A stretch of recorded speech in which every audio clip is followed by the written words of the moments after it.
Neste vídeo, um sermão muito reconfortante baseado num texto bíblico ministrado pelo pastor batista Charles Haddon Spurgeon. Ao ouvi-lo, é inevitável sentir uma profunda tranquilidade em relação à nossa morte e ao nosso futuro na eternidade. Seja bem-vindo ao Diário Pentecostal Historiando, análise histórica e crítica sobre o movimento pentecostal brasileiro. Se inscreva no canal e siga nossas redes sociais. O povo que não conhece a sua história está condenado a repeti-la. E dou-lhe a vida eterna, e nunca hão de perecer, e ninguém as arrebatará da minha mão. João 10:28. Alguns dirão que essa é uma congregação mista e que tal doutrina como esta não deve ser antecipada na presença de homens e mulheres ímpios. Isto mostra o quão pouco esses objetores leem a Bíblia, pois este texto foi falado pelo Salvador não para os seus discípulos amorosos, mas aos seus inimigos. Leia o versículo 31 do capítulo e você verá o temperamento da congregação a quem Jesus Cristo pregou sobre este assunto. Então os judeus pegaram pedras para apedrejá-lo novamente. Assim foi uma multidão indignada de fanáticos que teve isso lançado em seus rostos pelo Salvador, embora pudessem rejeitá-lo e, por causa de sua obstinação intencional, poderiam perder as bênçãos da graça divina. No entanto, essas bênçãos foram ricas e raras. Ele gostaria que eles soubessem que o que eles perderam foi indescritivelmente precioso e que a sua mensagem não devia ser desprezada sem grande prejuízo para suas almas.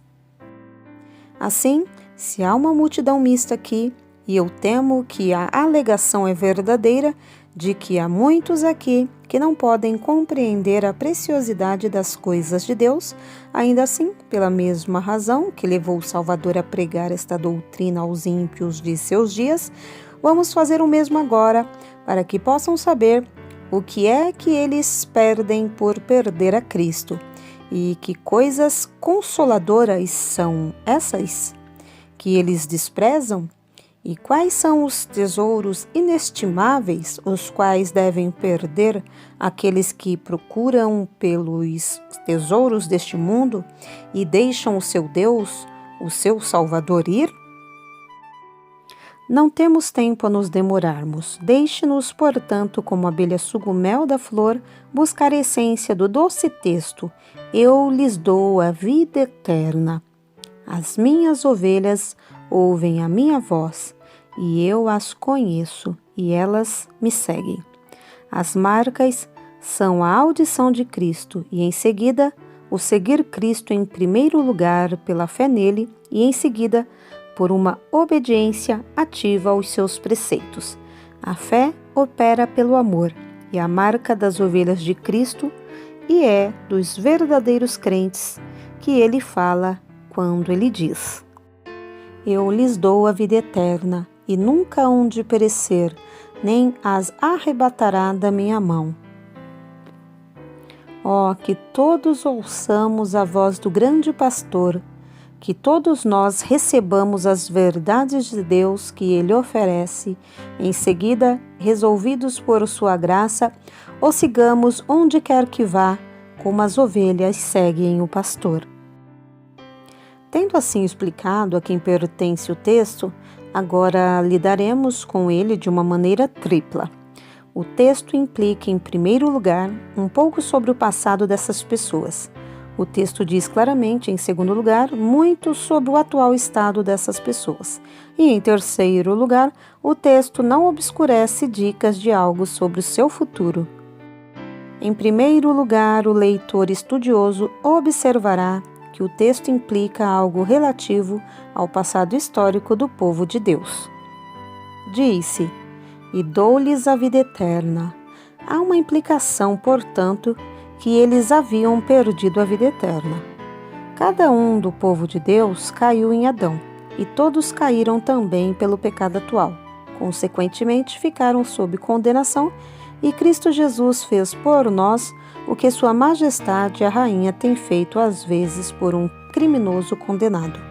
Ele nos comprou um livre perdão.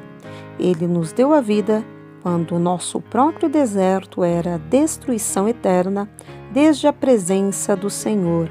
Jesus Cristo tomou providência e Ele disse: você está perdoado. A sentença não terá lugar sobre você. O seu delito é apagado. Você é limpo. Não, eu acho que o texto implica que havia algo mais do que condenação. Houve execução. Nós não estávamos condenados a morrer. Já estávamos mortos espiritualmente. Jesus não se limitou a poupar a vida que deveria ter sido tomada, e nesse sentido, deu para nós, mas Ele transmitiu-nos uma vida que não tínhamos antes desfrutado. Está implícito no texto que estávamos mortos espiritualmente. Não somos deixados aqui para nossas próprias suspeitas, nem mesmo a nossa própria experiência, pois o apóstolo Paulo disse: e vos vivificou, estando vós mortos em ofensas e pecado. Efésios 2:1. O que, Paulo? Morto? Você não está enganado? Talvez fosse apenas um pouco doente? Não, nós estávamos prontos para admitir, ó apóstolo, que nós estivéssemos doentes e perto da morte, mas com certeza tivemos um pouco de energia vital, um pouco de poder para nos ajudarmos a nós mesmos. Não, diz o apóstolo, você estava morto em delitos e pecados. A obra da salvação é equivalente, não apenas à cura do doente, mas à ressurreição real de um homem morto desde o seu túmulo. Todos os santos que agora estão vivos para Deus, uma vez foram tão mortos quanto os outros, tão completamente corruptos e ofensivos como os outros, e tão mal cheirosos às narinas da justiça divina por causa dos seus pecados, como até mesmo o mais corrupto de seus companheiros. Tínhamos saído completamente do caminho, tínhamos nos tornado completamente abomináveis, pois não há ninguém que faça o bem, nenhum sequer. Quando estávamos todos presos sob o pecado, então Jesus Cristo veio para a região da morte e trouxe vida e imortalidade para nós. A vida foi perdida por todos os santos e vida espiritual eles não teriam. Jesus, o vivificador, os fez vivos para Deus.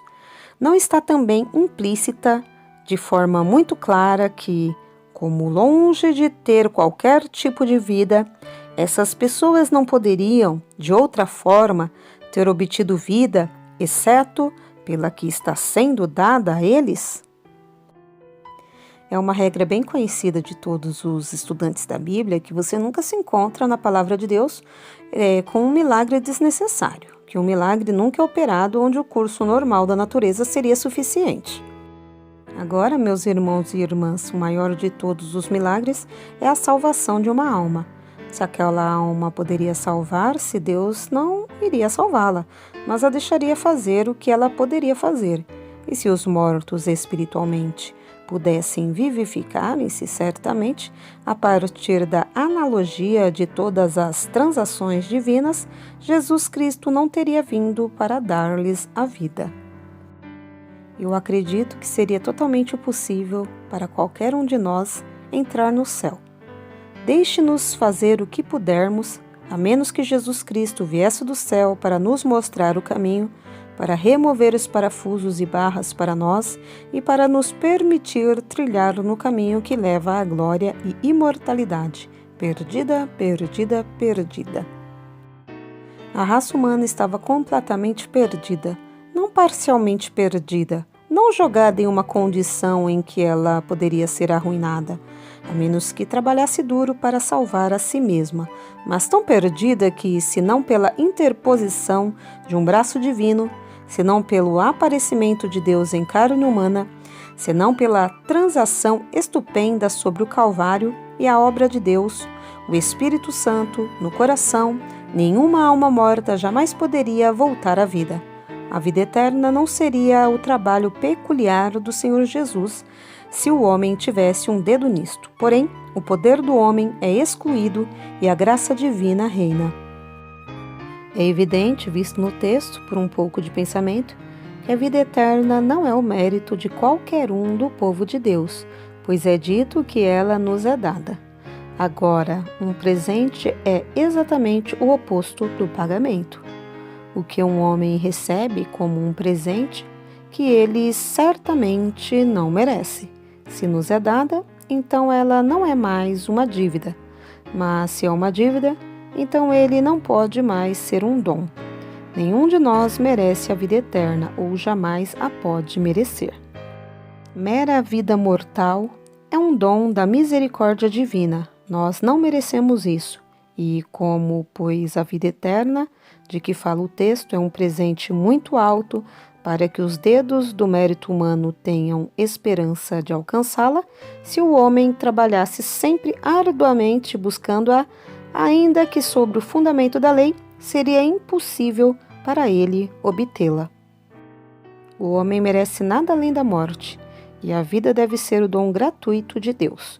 O salário do pecado é a morte, isto é, ela é obtida e adquirida como questão de dívida, mas o dom gratuito de Deus, o dom da livre graça de Deus, é a vida eterna.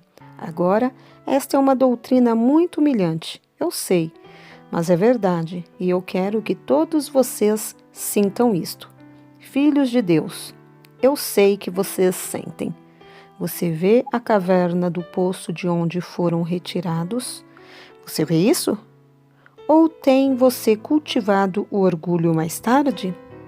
Esses seus bons sentimentos e orações, você os colocou como penas em seu chapéu? Eu oro para que você lembre-se de quem você era, você orgulhoso. Não se esqueça do monturo onde você cresceu uma vez. Lembre-se da imundícia da qual Deus tirou você.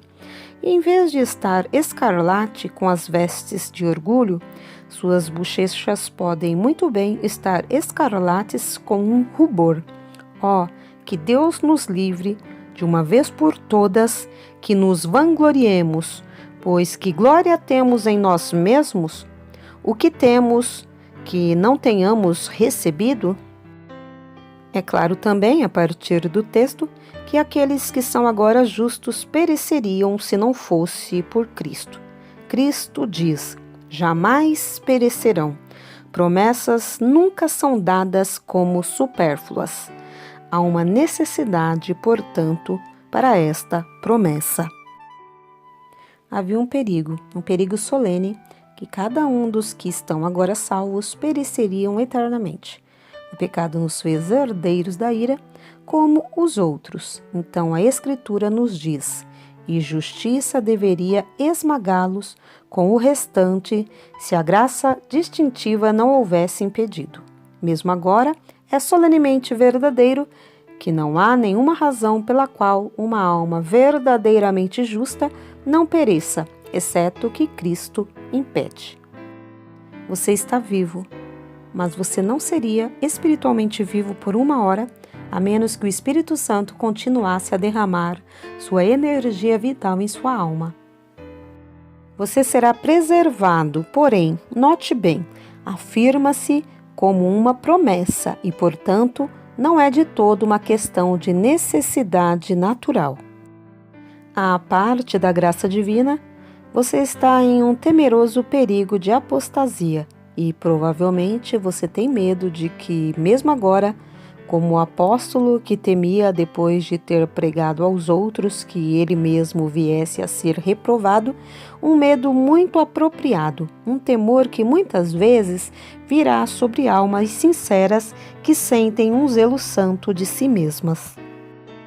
Mas não precisa ter medo quando chegamos à promessa de Deus, pois se estamos realmente em Cristo, temos uma garantia de segurança, uma vez que as próprias palavras de Cristo são: eles nunca perecerão. A promessa certamente foi dada porque era necessária. Existe o perigo de perecer. Há 10.000 riscos de perecimento. Somente a onipotência em si mantém longe os dardos inflamados de Satanás. O bendito médico dá o antídoto, ou o veneno logo nos destruiria. Aquele que jura para nós trará em segurança para casa protegidos de 1000 inimigos que de outra forma operariam o nosso mal. Elas nunca perecerão. Também está explícito que, naturalmente, o povo de Deus tem 10.000 inimigos que os arrancariam das mãos de Cristo. Eles estavam uma vez na mão do inimigo, pois eles já foram dispostos escravos de Satanás. Tudo isso eles sabem e tudo isso eles estão dispostos a reconhecer. Quisera Deus que alguns aqui sentissem a verdade daquilo que eu tenho dito. Os que se auto-justificam dirão: eu estou bem, eu faço o meu melhor, eu vou para um lugar de culto. Agora, alma, isso é certo o suficiente em si mesmo, mas se você se orgulhar disso, isso é uma evidência que você não conhece a Deus nem a si mesmo. Quando eu ouvi falar de alguns que se gabavam de que não sentiam pecado inato, eu desejei que eles lessem a história do fariseu e do publicano. Na reunião de oração de Fulton Street, um irmão pediu as orações dos crentes porque ele sentia demasiadamente a corrupção do seu próprio coração, as tentações de Satanás e especialmente a vileza natural de sua própria natureza. Um irmão levantou-se no lado oposto da sala e disse que ele agradeceu a Deus que esta não era a sua experiência. Ele não sentia qualquer tipo de corrupção e seu coração não foi depravado. O outro não respondeu, mas um amigo presente leu estas palavras. O fariseu, estando em pé, orava consigo desta maneira: ó Deus, graças te dou, porque não sou como os demais homens, roubadores, injustos e adúlteros, nem ainda como este publicano. Jejuo 2 vezes na semana e dou os dízimos de tudo quanto possuo. O publicano, porém, estando em pé, de longe, nem ainda queria levantar os olhos ao céu, mas batia no peito, dizendo: ó Deus, tem misericórdia de mim, pecador. Digo-vos que este desceu justificado para sua casa, e não aquele, porque qualquer que a si mesmo se exaltar será humilhado, e qualquer que a si mesmo se humilhar será exaltado. Lucas 18, do 11 ao 14. Um senso de pecado é um abençoado sinal tanto do perdão recebido quanto do perdão por vir. Aquele que diz que não tem pecado faz de Deus um mentiroso e a verdade não está nele. Aquele que não confessar seu pecado jamais será absolvido, mas quem com o coração quebrantado e tremente vai para o pé da cruz e deve encontrar perdão ali. É assim então o antigo estado dos herdeiros do céu. E agora, para mergulhar de uma só vez no assunto, o texto derrama uma inundação de luz ao estado atual de cada crente. Vamos ter que oferecer a você dicas em vez de uma longa exposição. Então, gentilmente, tomo a primeira frase que fala de um presente recebido. E dou-lhes a vida eterna. Este dom é, antes de tudo, a vida. Você fará uma estranha confusão da palavra de Deus se você confundir vida com existência, porque são coisas muito diferentes. Todos os homens existirão para sempre, mas muitos vão morar na morte eterna, pois eles não saberão absolutamente nada da vida. A vida é uma coisa completamente distinta da existência e, segundo a palavra de Deus, implica em algo de atividade e de felicidade. No texto diante de nós, inclui muitas coisas. Note-se a diferença entre a pedra e a planta. A planta tem a vida vegetal. Você sabe a diferença entre o animal e o vegetal. Enquanto a planta tem a vida vegetal, Ainda assim, é completamente morta no sentido em que falamos de seres vivos. Não possuem as sensações que pertencem à vida animal. Então, mais uma vez, se nos voltarmos para o outro grau superior, ou seja, a vida mental, um animal é morto na medida do que é comparado. Ele absolutamente não pode entrar nos cálculos misteriosos do matemático, nem deleitar-se com as glórias sublimes da poesia. O animal não tem nada a ver com a vida da mente intelectual. Assim, para a vida mental, ele está morto. Agora, há um grau de vida que é maior do que a vida mental, uma vida mais elevada, completamente desconhecida para o filósofo, não postulada em Platão, nem mencionada por Aristóteles, mas entendida pelo menor dos filhos de Deus. É uma fase da vida chamada vida espiritual, uma nova forma de vida em completamente, que não pertence ao homem naturalmente, mas é dado a ele por Jesus Cristo. O primeiro homem, Adão, foi feito alma vivente, e todos os seus descendentes são feitos como ele. O segundo Adão é espírito vivificante, e até que sejamos feitos como o segundo Adão, não sabemos nada sobre a vida espiritual. Este nosso corpo é por natureza adaptado para uma vida anímica. O apóstolo diz-nos nesse maravilhoso capítulo em Coríntios que o corpo é semeado. O quê? Um corpo natural. O grego é um corpo animal, mas é ressuscitado. O quê? Um corpo espiritual.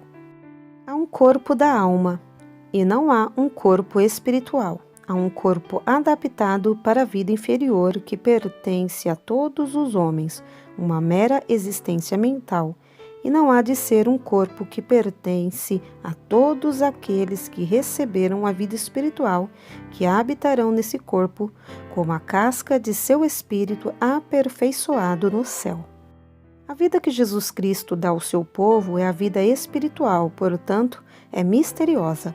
O vento assopra onde quer e ouves a sua voz, mas não sabes de onde vem nem para onde vai. Assim é todo aquele que é nascido do Espírito. João 3:8. Você que tem vida mental não pode explicar para o cavalo ou o cachorro o que ela é. Nem podemos nós, que temos vida espiritual, explicar para aqueles que não a têm o que ela é. Podemos dizer-lhes o que ela faz e quais são seus efeitos. Mas o que a centelha de fogo celestial pode ser, vocês mesmos não sabem, mas vocês estão conscientes de que ela está lá. É a vida espiritual que Jesus Cristo dá ao seu povo, mas é ainda mais, é vida divina. Esta vida é como a vida de Deus e, portanto, é elevada. Nós somos feitos, diz o apóstolo, participantes da natureza divina, 2 de Pedro 1:4. Gerados novamente por Deus o Pai. Não diz o apóstolo de semente corruptível, mas da incorruptível, 1 de Pedro 1:23. Nós não tornamos divinos, mas recebemos uma natureza que nos permite simpatizar com a divindade, para deliciar-se com os temas que envolvem a mente eterna e viver nos mesmos princípios que o Santíssimo Deus. Nós amamos porque Deus é amor. Começamos a ser santos, pois Deus é 3 vezes santo. Nós desejamos a perfeição porque Ele é perfeito. Temos prazer em fazer o bem porque Deus é bom. Entramos em uma nova atmosfera. Passamos da velha série de meras faculdades mentais. Nossas faculdades espirituais nos fazem semelhantes a Deus. Façamos, disse ele, o homem à nossa imagem, conforme a nossa semelhança. Gênesis 1:26. Essa imagem Adão perdeu. Essa imagem Cristo restaura e nos dá a vida que Adão perdeu no dia em que ele pecou, quando Deus disse-lhe: no dia em que dela comeres, certamente morrerás. Nesse sentido, ele morreu. A sentença não foi adiada. Ele morreu espiritualmente logo que ele tocou o fruto. E esta vida, há muito tempo perdida, Jesus Cristo restaura a toda alma que crê nele. Esta vida você reunirá a partir de minhas observações. É a vida celestial, é a mesma vida que se expande e se desenvolve no céu. O cristão não morre. O que o Salvador disse? E todo aquele que vive e crê em mim nunca morrerá. Crês tu isto? João 11:26. A vida mental não morre? Sim. A mera vida animal não morre? Sim. Mas não a vida espiritual.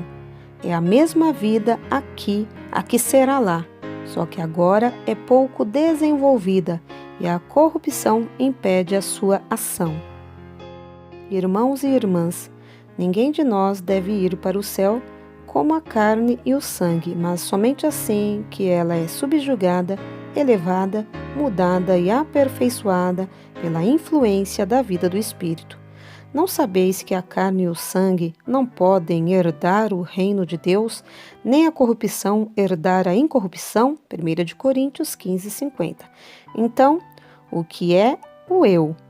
O eu mesmo que deve entrar no céu? Porque se você está em Cristo, és nova criatura. Então essa nova criatura é nada mais que nova criatura. A própria vida que você viveu aqui no tabernáculo, a própria vida que brotou e floresceu no jardim da comunhão com Deus, essa vida que o levou a visitar os doentes e vestir os nus e alimentar os famintos, essa vida que fez lágrimas de arrependimento escorrerem de seu rosto, essa vida que lhe motivou a crer em Jesus, esta é a vida que irá para o céu. E se você não tem isso, então você não possui a vida do céu, e as almas dos mortos não podem entrar lá. Só os homens vivos podem entrar na terra dos viventes. E assim, como trouxemos a imagem do terreno, assim traremos também a imagem do celestial. 1 Coríntios 15:49. Mesmo agora, os suspiros da vida celestial pulsam dentro de nós. Acho que também pode ser inferido a partir de tudo isso que a vida que Cristo dá a seu povo é uma vida enérgica. Se a vida espiritual é derramada em um homem, levanta-o acima do seu estado anterior, o eleva para fora do alcance da compreensão meramente carnal. Ele próprio não é discernido por ninguém, porque já estáis mortos, e a vossa vida está escondida com Cristo em Deus. Colossenses 13:3. Você não pode esperar que o mundo entenda essa nova vida. É uma coisa escondida. Será um mistério para vocês mesmos, uma maravilha para seus próprios corações. Mas, ó, quão ativa será! Ela lutará com os seus pecados e não ficará satisfeita até que os mate. Se você me disser que você nunca tem um conflito interno, eu digo a você que eu não consigo entender como você pode ter a vida divina, pois ela é a certeza de entrar em conflito imediatamente com a velha natureza, e haverá conflito perpétuo. O homem torna-se um novo homem em casa, sua esposa e família notam. Ele é um homem diferente no mundo dos negócios. Ele é um homem completamente mudado, quer vocês o vejam em conexão com os seus semelhantes ou com o seu Deus. Ele é uma nova criatura. Ele sente que a vida nova e maravilhosa que foi implantada nele o fez de uma raça diferente do rebanho comum. E ele caminha entre os filhos dos homens que sentem que ele é um alienígena e um estranho.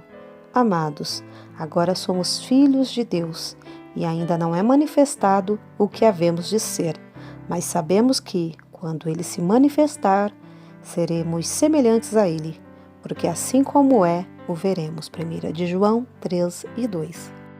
Eu gostaria que houvesse mais tempo para descrever a vida interior, mas isso deve ser suficiente para indicar a bênção que Jesus dá ao crente pela obra do Espírito Santo. Há uma palavra no texto, o que o qualifica. Eu dou-lhes a vida eterna. Eterna significa sem fim. Se Cristo põe a vida de Deus em um homem, esta vida não pode ser tirada.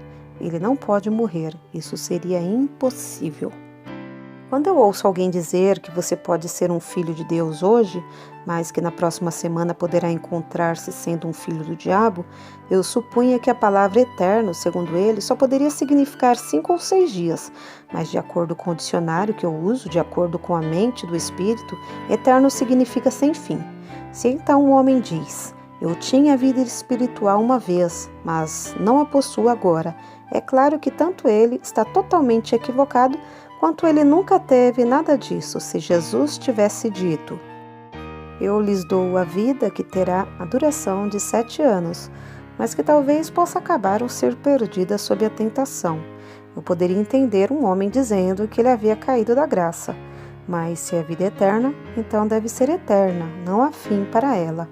Ela tem que continuar. A mera existência da alma, acreditamos, será interminável, mas não será nenhuma dádiva ao ímpio que será assim. Não é por Cristo que é nos dada a mera imortalidade da existência, pois isso será uma horrenda maldição para alguns homens. Almas perdidas ficariam felizes o suficiente se elas pudessem se livrar de sua existência imortal. Mas Cristo dá uma vida eterna, santa, uma vida feliz, que é infinitamente mais do que a existência. Existência pode ser uma maldição, mas a vida é uma bênção. Esta vida começa aqui. Eu dou-lhes, diferente de eu darei, mas dou. Não eu vou dar a eles quando eles morrem, mas eu dou-lhes aqui. Eu lhes dou a vida eterna. Agora, meu ouvinte, ou você tem vida eterna nesta noite, ou você ainda está em morte. Se você não a tiver recebido, você está morto em delitos e pecados, e seu destino será terrível. Mas se Deus te deu vida eterna, não tema as hostes em torno do inferno, nem as tentações do mundo, pois o Deus eterno é o teu refúgio, e debaixo de ti estão os braços eternos. Esta vida é dada como um dom gratuito a cada um do povo do Senhor, e é concedida pelo Senhor e por ninguém mais. Voltemo-nos agora para a segunda parte da bênção. Aqui, a preservação é assegurada. Elas nunca perecerão. Alguns senhores que não podem suportar a doutrina da perseverança final conseguem escapar da próxima frase: e ninguém as arrebatará da minha mão, e sugerem, mas eles podem permanecer por si próprios. Não, não, não, porque o texto diz: e nunca hão de perecer. Nossa presente sentença, a que temos agora em mãos, deixa de lado todas as suposições de todos os tipos sobre o perecimento de uma das ovelhas de Cristo, e nunca hão de perecer. Tome cada palavra, e nunca hão de perecer. Alguns dos seus conceitos podem perecer. Alguns de seus confortos podem. Algumas de suas experiências podem, mas elas jamais perecerão. Aquilo que é a essência do homem, a sua verdadeira alma, a sua natureza interior renovada, não será jamais destruída. Veja a seguir. Cristão, você pode ser privado de 1000 coisas sem qualquer violação da promessa. A promessa não é de que o navio não deve afundar, mas que os passageiros devem chegar à costa. A promessa não é que a casa não será queimada. A promessa é que vocês que estão na casa escaparão e nunca hão de perecer. Pegue outro termo, e nunca hão de perecer. Eles devem ir muito perto disto, talvez. Eles podem perder as suas alegrias e os seus confortos, mas jamais perecerão. A vida neles jamais morrerá de fome, nem será derrotada, nem expulsa. Se você uma vez colocou o fermento em um pedaço de pão, você não pode tirá-lo. Você pode fervê-lo, você pode fritá-lo, você pode assá-lo, você pode fazer o que quiser com ele, mas o fermento está nele e você não pode tirá-lo. Coloque a sua alma saturada com a graça de Deus e você nunca pode erradicá-la. O próprio homem jamais perecerá. Ele pode pensar que será. O diabo pode dizer que ele será. Seus confortos podem ser retirados. Ele pode ir para o seu leito de morte cheio de dúvidas e medos sobre si mesmo, mas ele nunca perecerá. Agora, isto é também verdade ou não é? Você acha que não é verdade? Diga ao Senhor então, mas eu acredito que é um fato muito certo e infalível, porque o Senhor o diz. Eu não sei como é que eles não se perdem, é uma coisa maravilhosa, mas então é tudo uma maravilha ao longo do princípio ao fim. Agora pegue a palavra nunca. Nós mostramos quanto tempo a preservação perdura e nunca hão de perecer. Bem, mas se deveriam viver para ser muito velhos e deverão então cair em pecado? E nunca hão de perecer. Mas talvez eles poderão ser agredidos em bairros onde menos esperam, ou eles podem ser vencidos pela tentação. E nunca hão de perecer. Bem, mas um homem pode ser um filho de Deus e ainda ir para o inferno. Como pode ser assim, se ele nunca poderá perecer? Esse nunca inclui o tempo e a eternidade. Ele inclui viver e morrer. Ele inclui o monte e o vale, a tempestade e a calmaria, e nunca hão de perecer. Em estado verdadeiramente seguro, mantido pela mão eterna. Sob as asas do Deus Todo-Poderoso, a noite com sua pestilência não pode feri-los, e os dias com seus cuidados não podem destruí-los. A juventude com as suas paixões deverá ser ultrapassada com segurança. A meia-idade com todo o seu turbilhão de negócios deverá ser navegada em segurança. A velhice com suas enfermidades se tornará a terra de Beolá. O vale da sombra da morte será iluminado com o esplendor que vem. O atual momento de partida, o último e solene item será traspassado em um rio a pés enxutos. Quando passares pelas águas, estarei contigo, e quando pelos rios, eles não te submergirão. Quando passares pelo fogo, não te queimarás, nem a chama arderá em ti. Isaías 43:2. E nunca hão de perecer. Existe uma maneira de explicar tudo. Eu acho, mas eu realmente não sei como os adversários da perseverança final dos santos superarão este texto. Eles podem fazer com ele o que quiserem, mas eu ainda deveria acreditar no que eu encontro aqui, que eu jamais perecerei, se eu sou um do povo de Cristo. Se eu perecer, então Cristo não manteve sua promessa, mas eu sei que ele deverá permanecer fiel à sua palavra. Deus não é homem para que minta, nem filho do homem para que se arrependa. Números 23:19. Toda alma que repousa sobre o sacrifício expiatório está segura, e segura para sempre. Nunca hão de perecer. Em seguida vem a terceira frase, em que temos uma posição segura na mão de Cristo. Nós não temos tempo para expô-lo, este é em um lugar de honra. Nós somos o anel que ele usa em seu dedo. É um lugar de amor. Eis que nas palmas das minhas mãos eu te gravei. Os teus muros estão continuamente diante de mim. Isaías 49:16. É um lugar de poder. A sua mão direita envolve todo o seu povo. É um local de prosperidade. Cristo mantém o seu povo. Todos os seus santos estão na sua mão. Deuteronômio 33:3. É um lugar de critério. Nós estamos entregue a Cristo e Cristo exerce um governo discricionário sobre nós. É um lugar de orientação, um lugar de proteção. Como ovelhas são consideradas na mão do pastor, assim somos nós nas mãos de Cristo, como flechas na mão de um poderoso para ser usado por ele Como joias nas mãos da noiva para ser seu ornamento, assim somos nós nas mãos de Cristo. Agora o que diz o texto? Ele nos lembra que há alguns que querem nos arrancar de sua mão. Há aqueles que, com falsa doutrina, enganariam, se possível, até os eleitos. Há perseguidores rugindo que assustariam os santos de Deus e assim fazê-los retroceder no dia da batalha.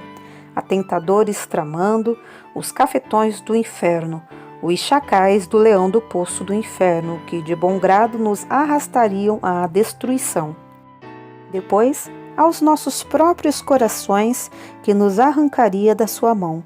Você sabe que no texto diante de nós, não precisamos ler a palavra homem, pois não está no original. Os tradutores colocaram a palavra homem em itálico para mostrar que ela não está no grego e para que possamos lê-lo. Ninguém as arrebatará da minha mão. Não somente qualquer homem, mas qualquer demônio que seja, nada do que está presente deve fazê-lo, nem o porvir, nem um principado, nem um poder, nada seja lá o que for concebível. Ninguém as arrebatará da minha mão. Ele não se limita a incluir os homens que são, por vezes, os nossos piores inimigos, pois os piores que temos são de nossa própria casa, mas também inclui espíritos decaídos. Ninguém será capaz de arrancar-nos da sua mão, pois não há possibilidade de alguém ser capaz de tal, por qualquer dos seus sistemas, remover-nos de sermos seus favoritos, sua prioridade, seus queridos filhos, seus filhos protegidos. Ó, que bendita promessa! Agora você sabe quando eu tenho pregado a você sobre isso. Eu estive pensando um pouco sobre a minha própria história antes que eu conhecesse o Senhor. Uma das coisas que me fez querer ser um cristão foi isso. Eu já tinha visto alguns rapazes que estavam na escola comigo. Eles eram excelentes rapazes e alguns deles tinham sido apresentados como modelos de imitação para mim e para os outros. Eu os vi, embora apenas poucos anos mais velho do que eu, revelar-se como vãos e ímpios, tanto quanto poderiam ser, e ainda assim eu sabia que eles tinham sido excelentemente bem dispostos como moços, não tinham sido padrões, e este tipo de pensamento foi usado para atravessar o meu cérebro jovem. Não existe algum meio de ser preservado de fazer um naufrágio na minha vida? Quando vim ler a Bíblia, pareceu ser completa esta doutrina. Se você confiar em Cristo, Ele vai salvá-lo de todo o mal. Ele irá mantê-lo em vida de integridade e santidade, enquanto aqui, e Ele irá levá-lo em segurança para o céu no final. Senti que eu não podia confiar no homem, pois eu tinha visto alguns dos melhores vagando longe da verdade de Deus. Se eu confiasse em Cristo, não era uma chance de saber se eu deveria ir para o paraíso, mas uma certeza, e aprendi que se eu descansasse todo o meu peso sobre Ele, então Ele me manteria, pois eu achei escrito: e o justo seguirá o seu caminho firmemente, e o puro de mãos irá crescendo em força. Encontrei o apóstolo dizendo: tendo por certo isto mesmo, que aquele que em vós começou a boa obra, a aperfeiçoará até o dia de Jesus Cristo. Filipenses 1:6. E tais expressões semelhantes. Ora, pensei, eu encontrei um gabinete de seguros, e um bem também. Vou garantir a minha vida nisto. Eu vou para Jesus como eu sou, porque Ele me ordena, eu confiarei a mim a Ele. Se eu tivesse escutado a teoria arminiana, eu não teria sido convertido, pois nunca teve encantos para mim. O Salvador que lança fora o seu povo, um Deus que deixa que seus filhos pereça, não era digno de minha adoração, e uma salvação que não salva definitivamente, não vale a pena pregar nem ouvir. Quando eu fico aqui e digo para essa multidão reunida: confie em meu Mestre, creia nele, e isto não é matéria de questão como saber se você será salvo, pois ele disse que aquele que crer e for batizado, será salvo. Marcos 16:16. Quando eu digo isso, eu sinto que eu tenho algo a dizer que vale a pena ouvir. Meu caro ouvinte, com um novo coração e um espírito reto, você será um novo homem. Como você está agora. Se você tivesse que ser perdoado hoje, você seria condenado amanhã, pois as tendências de sua natureza vos querem enganar. Mas se Deus colocar uma nova natureza em você, sua velha natureza não deve ser capaz de controlá-lo. O novo princípio imortal deverá obter o domínio. Você será impedido de pecar.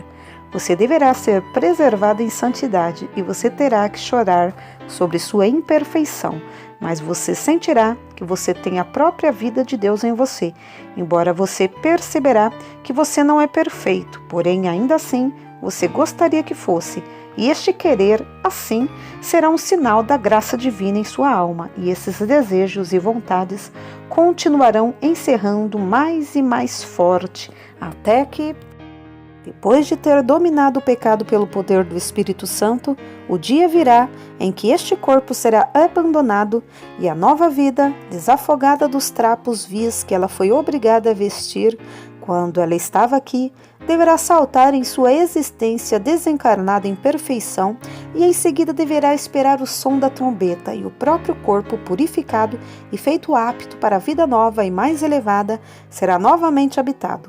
E assim o corpo e a alma, libertos de todo pecado, serão um testemunho eterno da promessa de Cristo, pois aqueles que descansam nele têm a vida eterna e nunca hão de perecer, ninguém os arrebatará da sua mão.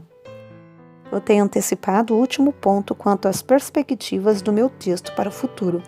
Se Deus te deu a vida eterna, esta compreende todo o futuro. Sua existência espiritual prosperará quando os impérios e reinos decaírem. Sua vida viverá quando o coração deste grande mundo deverá esfriar, quando o pulso do grande mar deixará de bater, quando o olho do sol brilhante deverá escurecer com a idade. Você possui a vida eterna. Quando, como uma espuma momentânea que se funde com a onda que a carrega, todo o universo deverá passar e deixará nada mais que um naufrágio para trás. Tudo estará bem com você, pois você tem a vida eterna, você tem uma existência que vai correr em paralelo com a existência da deidade, vida eterna. Ó, que uma avenida de glória é aberta por essas palavras, vida eterna.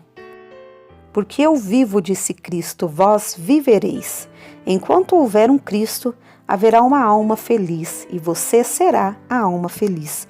Enquanto houver um Deus, haverá uma existência beatificada, e você deverá desfrutar dessa existência, pois Jesus lhe dá a vida eterna. Gire, velho mundo, até que seu eixo esteja gasto. Oi, antigo pai tempo, até sua ampulheta quebrar e você deixará de existir. Vem, poderoso anjo, plante seus pés sobre o mar e sobre a terra, e jure por aquele que vive, que daquele tempo não haverá mais, pois até então todos os cristãos ainda viverão, porque Cristo dá-lhes a vida eterna. A próxima frase também não faz olhar para o futuro? Eles nunca perecerão? Eles nunca deixam de existir em bem-aventurança eterna. Eles nunca deixam de ser como Deus em sua natureza, nunca. Pense sobre a sua existência no céu por 1000 anos. Você pode imaginar isso? 1000 anos de comunhão abençoada com o Senhor Jesus. 1000 anos no seu seio, 1000 anos com a visão de que Ele arrebata seu espírito. Bem, mas você terá o mesmo tempo para estar lá como se você nunca tivesse começado, de modo que você não perecerá. Nunca, jamais perecerá. Quando o milênio vier, ou quando se assentar o juízo, e quando todas as grandes transações da profecia forem cumpridas, estes não precisam que você se angustie, pois se você confiar em Cristo, nunca deverá. Volte-se para esta palavra, você nunca deverá, nunca, nunca, nunca, nunca perecerá. Que eternidade de glória, que prazer indizível é embrulhado nessa promessa. Eles nunca perecerão. Então, Com certeza, este é um outro olhar para o futuro, e ninguém as arrebatará da minha mão. Estaremos em sua mão para sempre, estaremos em seu coração para sempre, estaremos em seu próprio ser para sempre, um com ele, e ninguém poderá arrancar-nos da sua mão. Feliz, feliz é o homem que pode reivindicar tal promessa como esta. Há algum de vocês a quem eu desejo que esta promessa pertença. É muito rica e muito cheia de conforto. Eu gostaria que pertencesse a você. Você diz: eu também gostaria que me pertencesse. Amigo, eu estou contente de ouvir você dizer isso. Você sabe que há apenas uma chave para abrir este tesouro precioso, e esta chave é a cruz do Senhor. Ele salva você. Você pode confiar nele? Quando alguém me disse outro dia que não podia confiar em Cristo, eu olhei para o rosto dela e disse: o que ele fez que você não pode confiar nele? Você pode confiar em mim? Sim, ela disse. Eu posso confiar em meus semelhantes, mas eu não posso confiar em Deus. Eu pensei, que terrível blasfêmia. Foi honestamente falado, e foi falado por alguém que não percebeu a grandeza da ofensa da mesma. Mas eu não sei se existe alguma coisa pior que se possa dizer do que isso. Eu não posso confiar em Deus. Bem, Senhor, você fez dele um mentiroso então. E esse é o resultado prático disto, pois se você acreditar que o homem seja honesto, você sempre pode confiar nele. Posso confiar em meus companheiros e não confiar em Deus? O horror desse pensamento. Há uma tal quantidade de blasfêmia em que eu não devo citá-lo novamente. Não confiar em Cristo? Bem, diz alguém, mas nós não podemos ter uma relação de confiança meramente natural e assim sermos enganados? Eu não sei de nenhuma confiança em Cristo, exceto uma espiritual. Nem acredito em nenhuma outra. Se você confiar em Cristo, você não tem feito isso de si mesmo. Nunca houve uma alma que confiou em Cristo, a menos que ela fosse capacitada a fazer isto por Deus, o Espírito Santo. E se você total e simplesmente confiar em Cristo, você não precisa fazer qualquer pergunta sobre confiança natural ou sobre confiança espiritual. Se você confiar no Senhor Jesus completamente, você está seguro. Repousará sobre ele. Então repousará sobre ele somente, totalmente e unicamente. E se você perecer, então eu não entendo o Evangelho e eu não posso compreender o que a Bíblia quer dizer. Vou dizer-lhe uma coisa e depois concluir. Se você confiar em Cristo e você perecer, então eu devo perecer certamente. E assim devem todos os meus irmãos e irmãs aqui que acreditam em Jesus. Todos conosco, se forem todos com você. Quando há uma tempestade, um passageiro não pode ir para o fundo se ele está no navio, a menos que toda a companhia do navio vá também. Precisamos ir juntos. Nós entramos no bote salva-vidas. E se o barco salva-vidas afundar com você, ele deve afundar com todos os santos e todos os apóstolos e todos os mártires também. Eles foram para o céu descansando em Cristo. E se você descansar em Cristo, você chegará lá também. Pecador, você pode ser levado hoje a descansar sobre Jesus e em Jesus somente, e em seguida tomar o texto. Não tenha medo disto. E dou às minhas ovelhas a vida eterna, e nunca hão de perecer. Ninguém as arrebatará da minha mão. Porção das Escrituras lida antes de Sermão João 10, do 1 ao 30.